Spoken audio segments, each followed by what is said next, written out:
باسمك نحيا ربنا والحبيب إمامنا، باسمك نحيا دنيا ودين، نصير رحمة في العالمين.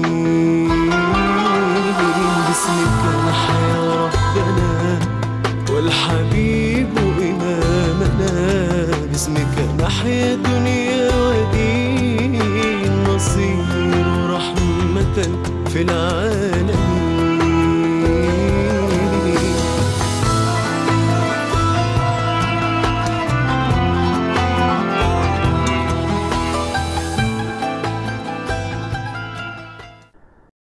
Bismillahirrahmanirrahim. Assalamu alaykum, hurmatli qarindoshlar. Yangidan bir istirohatdan keyin ko'rishdik. Biz yana shu kelgan yerimiz bilan davomlashtirmoqmiz. Hurmatli qarindoshlar, biz shu narsani o'ylab boqaylik. Alloh subhanahu va taolo o'zining payg'ambariga, suyumlik payg'ambarini maqtagan vaqtida nima bilan maqtadi? Alloh payg'ambar alayhisalomni. Rabbimiz rasulimizni maqtagan vaqtida nima sifat bilan maqtadi? Qaysi sifatini tilg'ilib maqtadi? Axloq bilan maqtadi. Go'zal axloqi bilan maqtadi. Va innaka la'ala xuluqin azim. Sen haqiqatan nayt büyük axloq egisi, axloq ustidasan dedi Alloh subhanahu va taolo. Qad aflaha man zakkaha, nafsini poklig'an, buni pokizlig'an, buni go'zal amallar bilan yuksaltgan kishini yo'qtab dedi. Zakkahaning ma'nolaridan birisi shuki, inson shu Robbining ilahi, Allohning ilahi kamolatidan bir narsani sug'urib o'ziga o'zlashtiradigan kishi degan gap. Zakkaning ma'nolaridan birisi. O'ziga o'zlashtirib bu Robbining ismlaridan qaysi ismni o'rgansa shuningdan o'ziga kamoli, Robbining kamolatini o'ziga o'zlashtirib, shundoq yaxshilikning manbasi bo'lgan ata, davomliq ata qiluvchi, shundoq mustaqim nəhayət meydanı va rahmet egisi, mulayim, kamtar, bu sifatda insan aşında mükemmel sifatlarını özüge özleştirgen bir mümin, bir şəxsiyyətə aylanğan buldu. İnsan Allah'ın Pərverdigarının ilahi kemaletini özüge özleştirəlisə. İnsandaki qardaşlar, yani insandaki başqalarının nəzərinə ən tatıdığan, başqalarının nəzərinə gəlib qıldığan nəsə nə o insandaki? Onun mal dünyası mı? Çıray şekli mi? Yüz abroyu mu cemiyetdeki? Nima o insan? Başka insanlarını yani tizdin özüge gelip kıldığan, dikkatini tarttıgan narsa nima o insandaki? Ahlak, onundaki güzel ahlak. Hiçbir narsa emas o. Mal dünyası, güç kuvveti falan hiçbir narsa emas o. Güzel ahlak insanın dikkatini en tiz tarttıgan narsa insandaki güzel ahlak arkadaşlar. Şunun için İbnül Qayyim rahimahullah şundak diyen ki el-imanu huvel huluk femen zâde aleyke fil huluk zâde aleyke fil iman dedi. İman ahlaktan ibaret nasıl dedi? Ahlak dedi. Kim ki sana ahlakta ziyade kılsa, ahlakını örülüp, ahlakını yükseltip egen bolsa, o sana imanını ziyade kılgan buldu dedi. İmanını ziyadeleştirgen buldu dedi. Hoş, hem de وَلِلَّهِ الْأَسْمَاءُ الْحُسْنَى فَدُعُوهُ بِهَا dedik yukarıda. Onun bilen şu Allah'ın güzel isimleri var. Bu güzel isimler bile Allah'ın çağırınlar, Allah'a dua kılınlar dedik. Bu yerdeki nait inçki bir nokta arkadaşlar.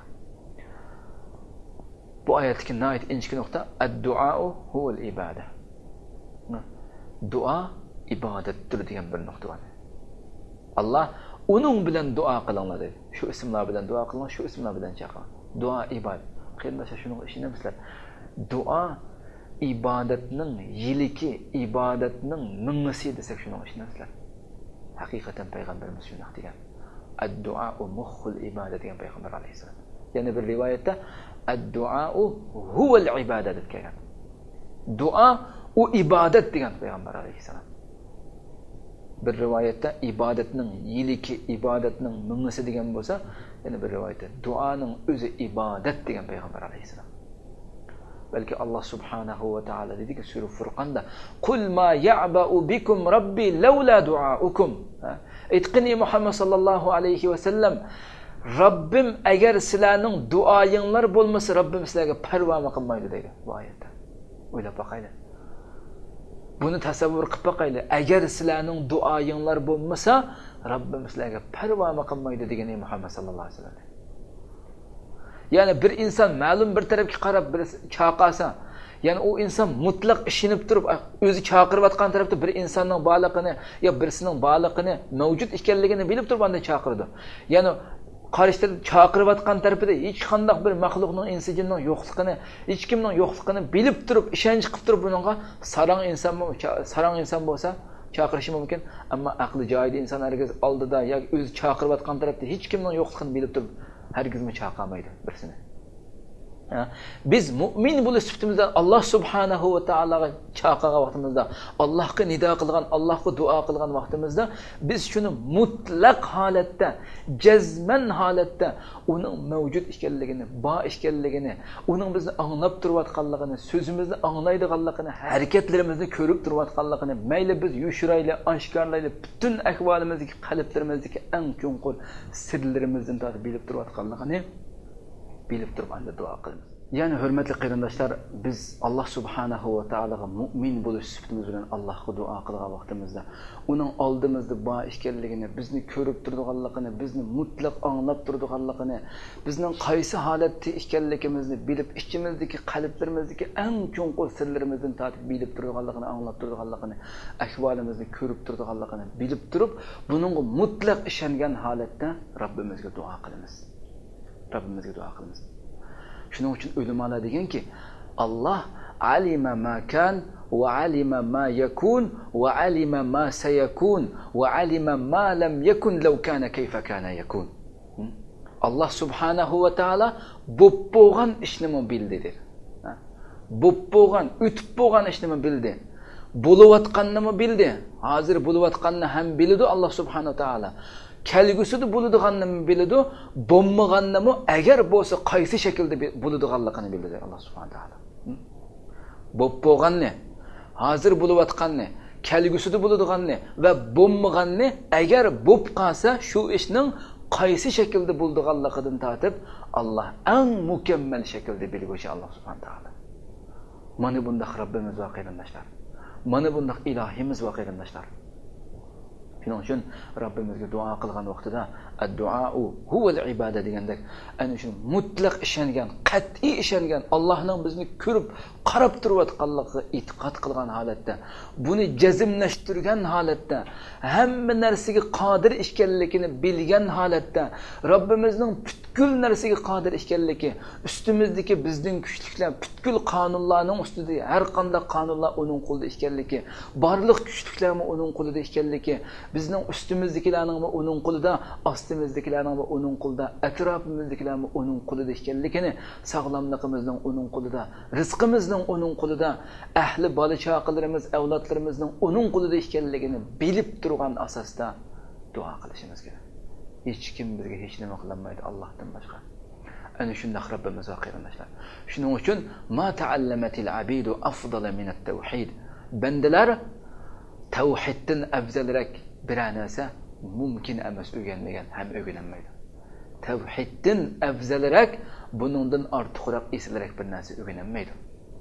Allah deganki, "Fala tad'u ma'allahi ilahan akhar fatakuna minal mu'azzabin." Allah bilan boshqa bir ilohni qo'shib, Alloh qo'shib duo qilmagin dedi. Chaqirmagin. Allah bilan boshqa bir ilohni qo'shib chaqirmagin. Agar shunday qilsang, sen azoblanuvchilar, azob qilinuvchilarning qatoridan ularning jumlasidan bo'lib qolasan. Allah bilan boshqa bir ilohni, boshqa bir narsani sherik keltirish Allohga, boshqa birisiga duo qilish, boshqa birisiga yelinish bu insonda inson tatishi mumkin bo'lgan eng ig'ir, eng cho'ng bir nafsiy azob keltiradigan narsaning birisi bu. Valillahil asmaul husna fad'uhu biha. Allohning go'zal ismlari va uning bilan chaqiringlar. Uning bilan duo qilinglar Alloh subhanahu va taolo. Allohning barliq ismlari mutlaq kamolatga, ya'ni uning kamolati mutlaq Allohning kamolati. Qarindoshlar o'ylab boqaylik. Shu narsani tasavvur qilib boqaylik. Dunyoda agarda bir qozini tasavvur qilsak, bu qozi 1000 hukmga fatvo beribdi. 1000 hukmga hukm chiqaribdi. 1000 hukmning ichida 5 hukmda xato hukm chiqaribdi-da. 995 ta to'g'ri chiqarib, 5 hukmda xato chiqarib qoldi. Ya bu xato chiqarib qolganda ham bu qasdlik emas, balki shu tasavvur jihatda xatolashib qolganligi yoki ma'lumotning kam bo'lganligi, ma'lumot jihatda oz ma'lumotga ega qilib, xato hukm chiqarib qoldi bir qozi. Buni tasavvur qilib boqaylik. Bu inson mushu qozi 995 hukmida to'g'ri chiqqan qozi inson zimin yuzidagi ahli ziminning har qandig'ining nazarida adolatli qozi hamdi bu. Hech kim buni adolatsiz qozi demaydi. Mutlaq adolatli qozi deb ataydi buni. Adolatli deb ataymiz. Bu insonning ishi bu. İnsanның hali bu qarindoshlar.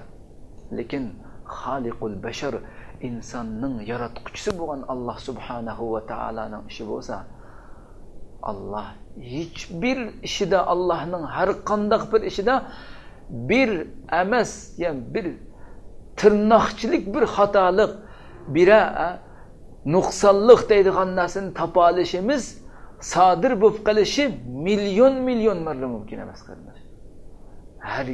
Hergiz mümkün emas. Allah'ın işide hatalık yüz berishi mümkün emas.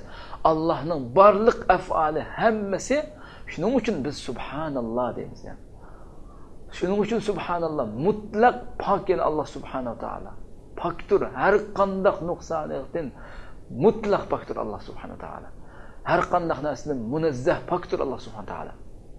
Şunun için biz ana şu mutlaq ilah bo'lgan, ana şu mutlaq Rabbimiz bo'lgan Allah subhanahu va taolaga bog'lana olsak, buningga ulashib, buning bilan ichiga bo'lsak, buningga yetalasak Rabbimizga, biz uning kamoli sifatlarini, kamoli ilahiy bu sifatlarini o'zimizga o'zlashtiradigan, o'zimizda buning mevasini ko'radigan bo'lamiz qarindoshlar. Bizning shaxsiyatimizdagi İnsanların nazarini, insanların diqqatini en çekadigan, en tatadigan narsa nima?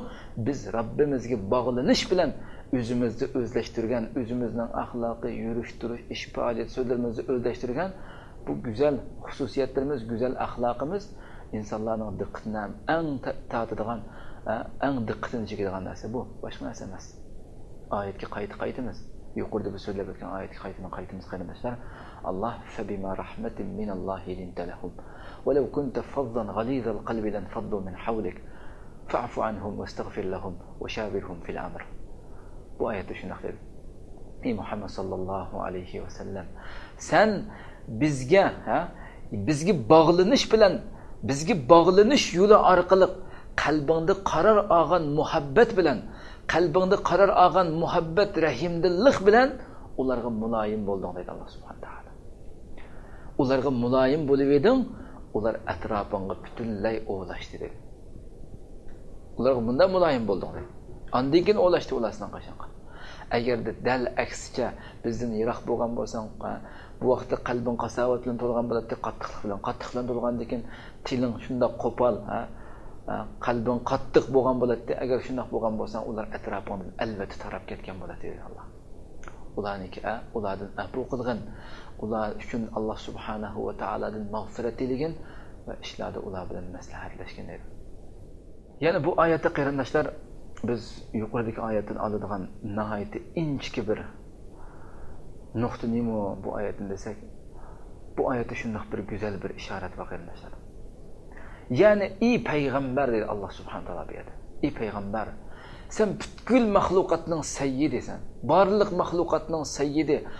Aşu Habibul Haq bo'lgan, Haq Taala Allohning habibi, suyumlik do'sti, butkul payg'ambar mursalinlarning eng kattasi bo'lgan, Adam avlodining sayyidi bo'lgan, olamlarning Robbining habibi bo'lgan sen bir payg'ambar, shu Sidratul Muntahaga yetgan payg'ambar chig'ingda, vahiy berilgan, Qur'on berilgan, mo'jiza berilgan payg'ambar, agarda sen mushundoq ne'matlar berilib bo'lgandan keyin ham agarda sen fazzan g'alizan bo'lgan bo'lsang, qo'pol, noyat qalbi qattiq, qo'pol va qalbi qattiq bo'lgan bo'lsang, atrofingdan ular albatta torilib ketgan bo'ladi dedi Alloh. O'ylab boqaylik qarindoshlar.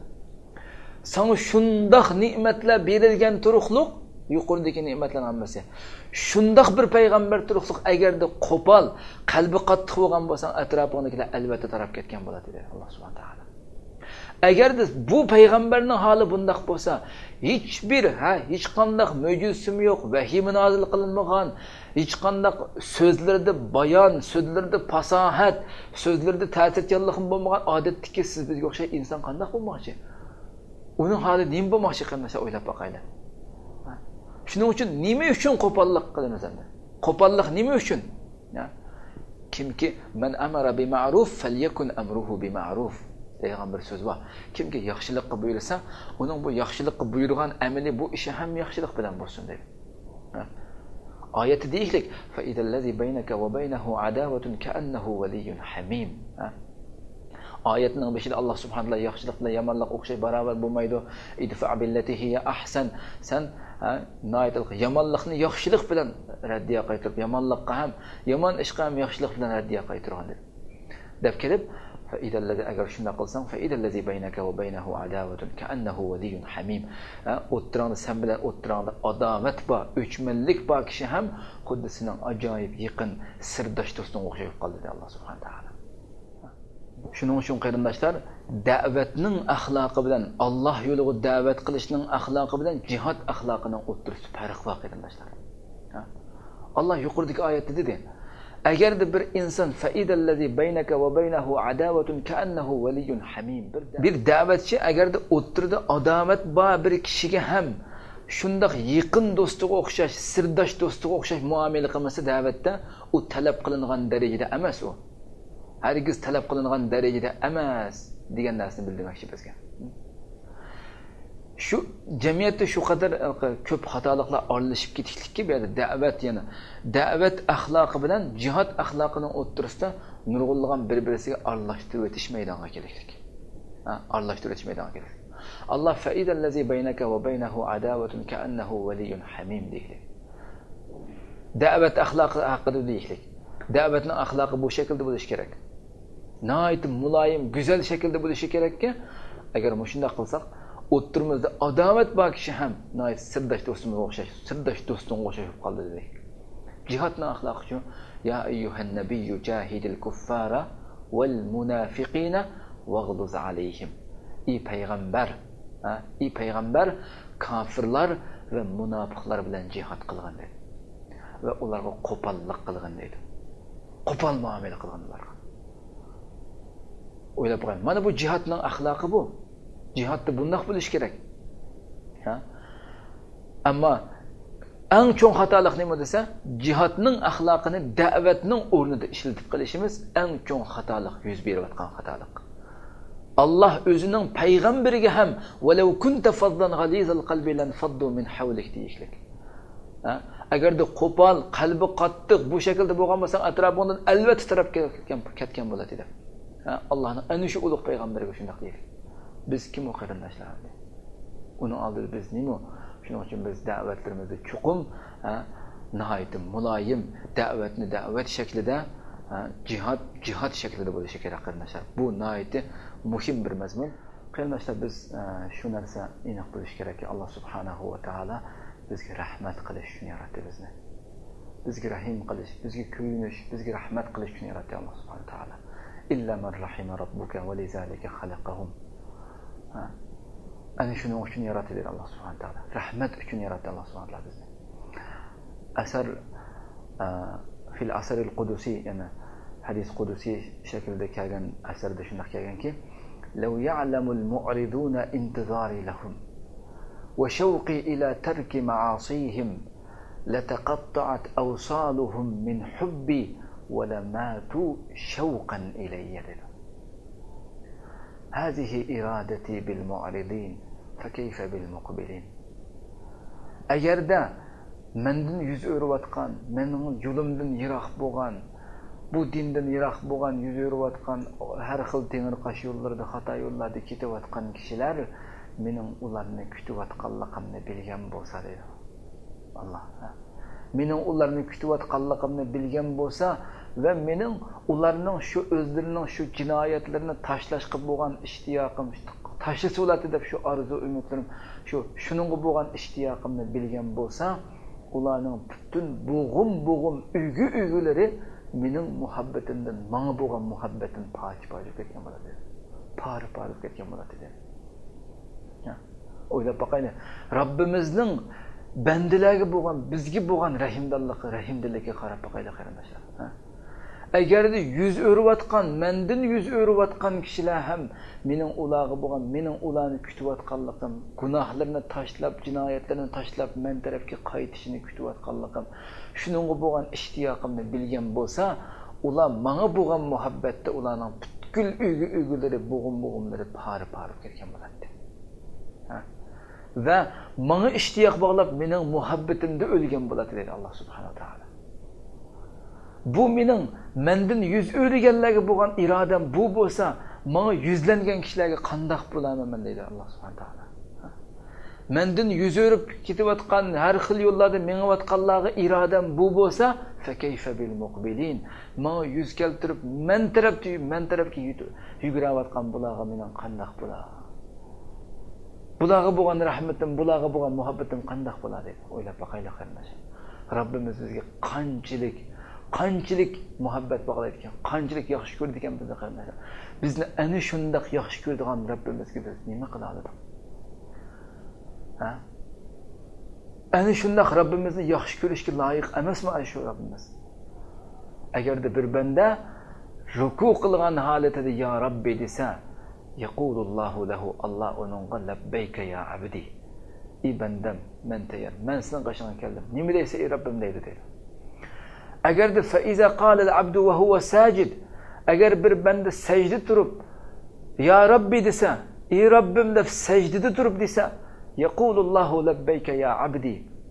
Labbayka ey bandam, men nima dading va nima ishing va nima talabing va deb shuna deydi Alloh subhanahu va taolo.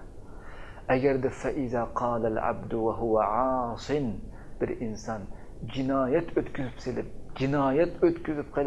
jinoyat o'tkazgan holatida ya Robbi desa, bu jinoyatga tavba qilib, yaqulullohu lahu, Alloh uningga deydi-ki, labbayka summa labbayka summa labbayk. 3 qatim labbayka deb o'ylab boqaylik. Bir bandasining gunohdan qaytishi, osiylik qilsa gunohdan qaytishi qanchalik xo'shal bo'ldi Alloh. Ham bizga butun bu bandalarga rahmat qilish, ularning manfaati, ularning dunyo oxiratda baxtlik bo'lishidan boshqani iroda qilmaydi Alloh subhanahu va taolo. Shu osiylik qilib qolgan bandasining ekan, labbayka summa labbayka summa labbayk. 3 qatim deydi ekan qarindoshlar, o'ylab boqaylik. Yana bu oyatda diqqat qilaylik qarindoshlar. Sura Tahada Alloh subhanahu va taolo Musa alayhissalom bilan Harun alayhissalomga buyruq qilgan bu voqelikni Qur'oni Karimda shunday tilg'aladi.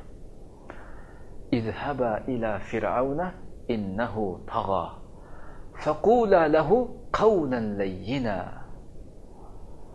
Sizlar ikkinlar, ya'ni Musa alayhissalom bilan Harun alayhissalom deyotdi bu buyruqni Alloh. Fir'avnning qishig'iga beringlar.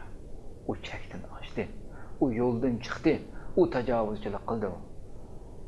Uning qishig'iga beringlar. Va uningga ikkisiga buyruq qildi-mi, qanday o'ylab boqaylik. Uningga nayt muloyim, yumshoq so'z qilinglar dedi Alloh subhanahu va taolo. Bu oyatni o'qib Robbiga munojat qilgan bir inson shunday munojat qilgan ekan Robbiga. Ya Robbi, iza kanat rahmatuka biman qala ana robbukumul a'la, izhaba ila fir'auna innahu tagha faqula lahu qawlan layyina. Ey Robbim, agar sening rahmating men sizlarning eng oliy Robbinglar degan kishiga, ey Musa bilan Harun ikkinglar Fir'avnning qishig'iga beringlar, u haddidan oshdi, tajovuzchilik qildi, u yo'ldan chiqdi, uningga muloyim so'z qilinglar deb, sening agar rahmating yumshoq so'z qilinglar degan bu rahmating men sizlarning eng oliy Robbinglar deyotgan maxluqqa sening rahmating mushundaq bo'lsa, fa kayfa rahmatuka biman qala subhana robbiyal a'la.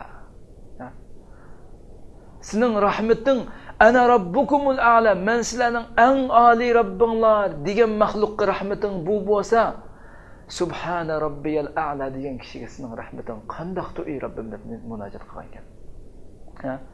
Mening Robbim eng oli Robbim, eng oli Robbim, eng pokdir, ulug'dir, butun nuqsonliklardan pokdir degan kishiga rahmating qandoqdir deb shunday munojat qilgan ekan. Va yana va iza kana rahmatuka biman qala ma alimtu lakum min ilahin g'ayri. Fir'avnning men Misr ahliga qarab turdi bu gapni. Misr ahliga. Men sizlar uchun mendan boshqa ilohni bilmayman dedi. Sizlar uchun mendan boshqa ilohni bilmayman sizlar uchun degan kishiga sizning rahmating bu bo'lsa, fa kayfa rahmatuka biman qala la ilaha illalloh. Allohdan boshqa iloh yo'q degan kishiga bo'lgan rahmating nimadir deb shunday munojat qilgan ekan. O'ylab boqaylik. Haqiqatan Robbimizning rahmati qanchalik darajada cho'ng ekanligini tasavvur qilib boqaylik qarindoshlar. Inna lillahi 99 isman 100 illa wahida man ahsaha dakhala al-janna. Allohning bir kam 100 ismi bor. 99. Kimiki uni ihso qilsa jannatga kiradi. Mutlaq kiradi payg'ambar alayhisalom. Walillahi al-asmaul husna fad'uuhu biha.